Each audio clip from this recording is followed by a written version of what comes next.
Welcome to Mortgage Lending Mastery, the world's longest running podcast in the mortgage industry. I'm your host, Lady Jen Du Plessis, with over 4 decades of mortgage, real estate, and financial services experience, providing the knowledge you need to advance your mortgage practice quickly and efficiently.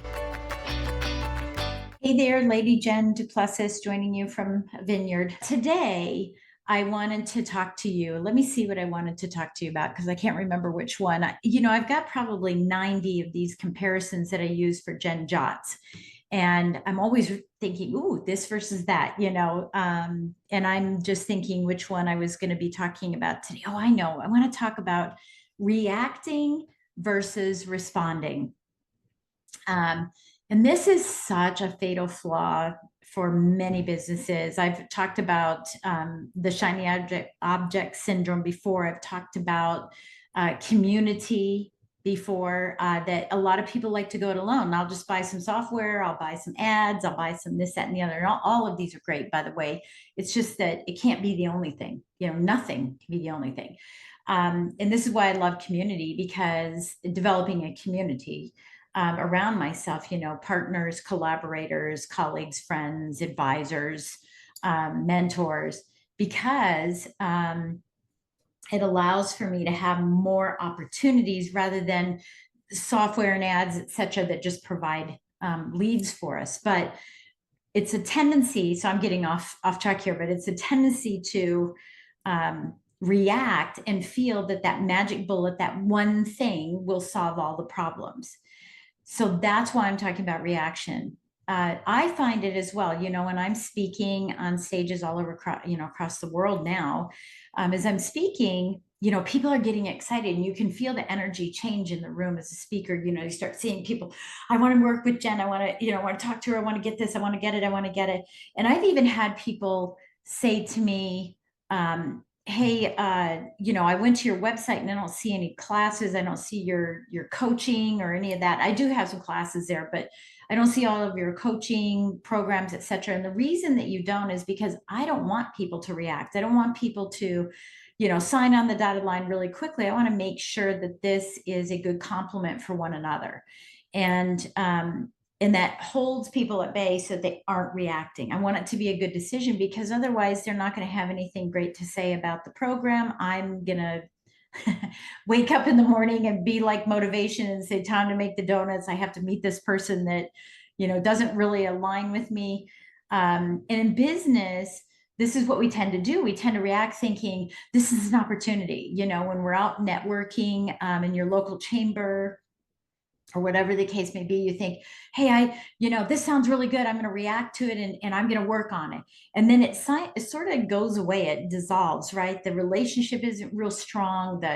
The idea kind of goes away. It dissolves and diminishes a little bit. And it's because we reacted rather than responded. And herein lies the difference. It's not even a difference. Herein lies emotional intelligence. People that have high emotional intelligence tend to want to sit on things, sleep on things. It's not that they're indecisive, but they don't react, they respond. They ponder, they ask more questions. And as a business owner, this is what you need to be doing. You can't just, I get this question all the time. What CRM should I use? And I always, of course, say the one that you're going to use, or which one should I buy? I say the one that you're going to use. But the tendency is, I bought this one, I bought that one, I bought this thing, I bought that thing. I tried, coaching with this person and going to a program with this, or a retreat there, or a mastermind here, because we reacted to it. We didn't get the results that we were looking for. And when we can respond and level up our emotional intelligence, we can make better decisions for us in the long haul. So this isn't that for example, I'm very, very decisive, but I need a minute to make sure that the decision I'm making aligns with my business, aligns with me, aligns with the goals that I'm trying to achieve, the vision that I have for my company. It's kind of like phoning a friend, right? To say, does this work, or am I just in FOMO, right? Fear of missing out of something, the reaction piece of it. If I don't work with this vendor, that I'm going to miss out.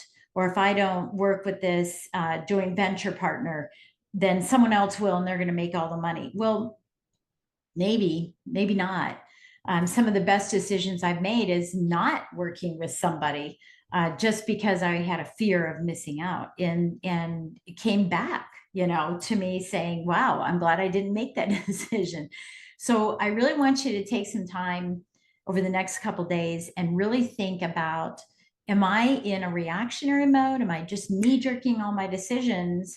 Or am I in a responsive mode and taking sufficient amount of time to discern, right? Being a discerning expert to discern whether or not this is a good decision for me, whether that's a 3-minute block or a 3-week block for you. It doesn't matter. It's just, are you in a responsive mode? And this, again, elevates your emotional intelligence, which allows for you to listen more, observe more, respond more, be more of an expert, to your team members. They don't see you knee-jerk reacting to everything, so they won't knee-jerk. So you're educating them through your actions. And, this happens with your clients as well.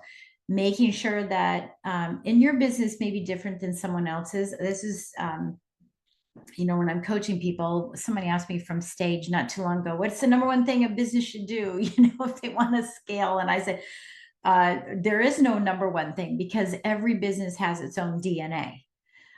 You bring different experiences, you bring different financial situations, you bring different, all kinds of things. I mean, different demographics, location, age, right? Age, gender, whatever, if you're a baby boomer, a Gen Z or whatever, you bring these different things into the picture. So the decisions that you're making need to be more thought out, right? Need to be more thought through, so that you can make the best decisions for you and your business. And so I want you to just take a couple days and just think about it. Wow, am I reacting to this, or am I responding to it? Am I taking enough time to create a higher level of emotional intelligence? By the way, emotional intelligence is directly correlated to income and revenue. Whereas intellectual, right, and intellectual intelligence, I don't think that's the word. I'm having a little brain fade on it. Your IQ, because this is EQ, emotional quotient. Your IQ is not directly correlated to income or revenue. You can have the smartest people in the world who are making no money whatsoever. And you can have the people that are just emotionally intelligent, just killing it. So we want to educate and motivate you to go into that realm as opposed to a reactionary realm. And especially when you're working with your team members, when you're making decisions for your business, and when you're working with your clients as well. Make sure that you're listening to them and guiding them properly through the use of emotional intelligence over the reactionary mode that so many of us can do in business. So hopefully that was helpful for you, and we will catch you next time. Thank you for joining Mortgage Lending Mastery. If you found value in today's conversation and would like to get support, simply go to supportfromjen.com. That's supportfromjen.com, or reach out to me on social media. Keep watching and listening for more insider secrets, stories, strategies, and ideas to help you become a master in your business.